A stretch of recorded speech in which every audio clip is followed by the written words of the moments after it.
दोस्तों, एनडीए में seat sharing Bhajpa और जेडीयू के लिए मुसीबत बन गई है।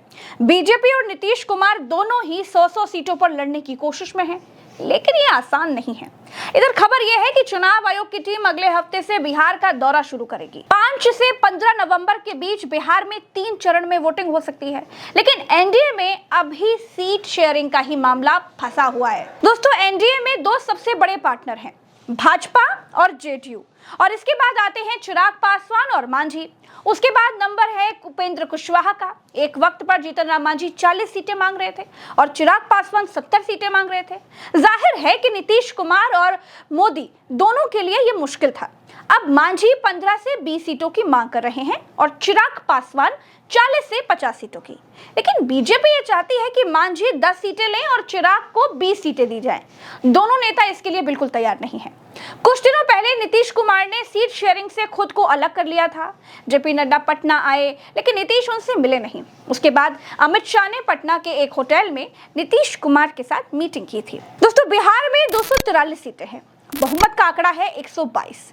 बीजेपी को लगता है कि अगर नीतीश 102, बीजेपी खुद 101 पर लड़ ले तो चिराग को 20, मांझी और उपेंद्र को 10-10 सीटें दी जा सकती हैं, कोई दिक्कत नहीं होगी।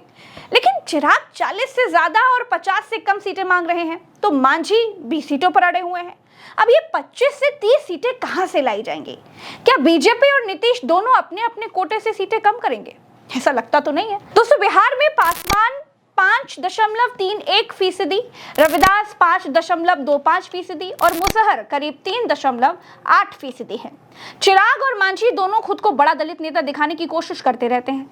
मांझी की बात पहले कर लेते हैं। दोस्तों, बिहार के पूर्व मुख्यमंत्री मांझी ने हाल ही में कहा था कि हमें 20 सीटें चाहिए। हम चाहते हैं हिंदुस्तानी आवाम मोर्चा हर हालात में मान्यता प्राप्त पार्टी बन जाए। मान्यता प्राप्त करने के लिए हमें विधानसभा में 8 सीटें चाहिए। कुल मतदान का 6% वोट चाहिए। अगर हमें 20 सीटें नहीं मिली तो हम 100 सीटों पर लड़ेंगे। हर जगह हमारे 10-15 हजार वोट हैं। हम यानी मांझी की पार्टी ने बीते विधानसभा चुनाव में 60 सीटों पर चुनाव लड़ा था, जिसमें से 4 सीटें जीती और 1 पर जमानत जब्त हो गई थी।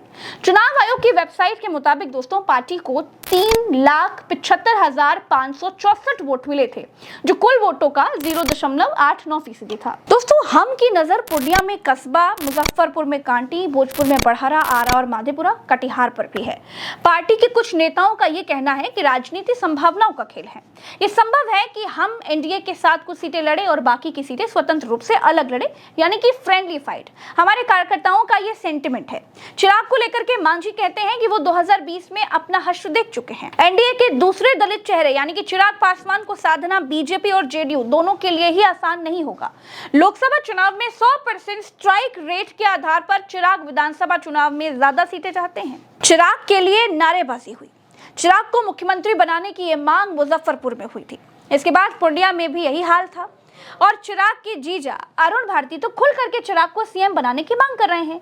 चिराग भी कहते हैं कि झुकूंगा नहीं, टूटूंगा नहीं। जो लोग चिराग पासवान को समाप्त करना चाहते हैं, वो लोग भूल जाते हैं कि चिराग पासवान शेर का बेटा है, रामविलास पासवान का बेटा है। भैया, ना टूटने वाला हूं, ना झुकने वाला हूं, और डरता तो भैया मैं किसी से नहीं हूं। जितनी ताकत आजमानी है आजमा लो। सीना तान के खड़ा हूं सामने। जो लोग मेरे बिहार को पिछड़ा बनाए रखना चाहते हैं, सीना तान के खड़ा हूं उनके सामने। आए टकराए मुझसे और मैं देखता हूं कि कैसे मेरा प्रदेश विकसित नहीं बनता, कैसे मेरा बिहार नंबर 1 नहीं बनता। पिछले विधानसभा चुनावों में चिराग पासवान एनडीए गठबंधन से बाहर थे और उनकी पार्टी ने 135 सीटों पर चुनाव लड़ा था।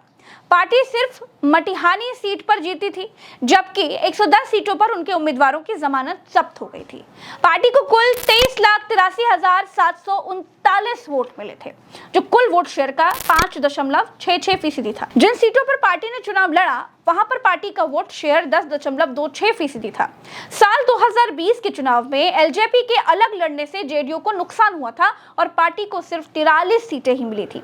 उस वक्त एलजेपी से कई उधार लिए हुए उम्मीदवार लड़े थे, जिनमें ज्यादातर बीजेपी से आए हुए थे। चुनाव हारने के बाद इनमें से कुछ बीजेपी में वापस भी लौट गए। एनडीए के इन दो दलित चेहरों की इस रस्साकशी से इतर आरएलएम बहुत शांत है। पार्टी सुप्रीमो उपेंद्र कुशवाहा ये कहते हैं, दूसरी पार्टियों को जो कहना है कहें, वो कहती रहें, हमें जब टेबल पर बात रखने को कहा जाएगा तब भी बोलेंगे। कुल मिलाकर के दोस्तों, एनडीए में शामिल हर दल ज्यादा से ज्यादा सीटें ही चाहता है। बीजेपी की कोशिश है कि एनडीए 122 के नंबर को हासिल कर ले, लेकिन आज की तारीख में चुनाव तो छोड़िए, सीट शेयरिंग कर पाना बीजेपी और जेडीयू के लिए बहुत टेढ़ी खीर बन चुका है। तो फिलहाल हमारे साथ आज के इस वीडियो में इतना ही। चलते हैं। राम राम, दुआ सलाम, जय हिंद। चैनल को सब्सक्राइब जरूर कीजिएगा, वीडियो को शेयर कीजिएगा। नमस्कार।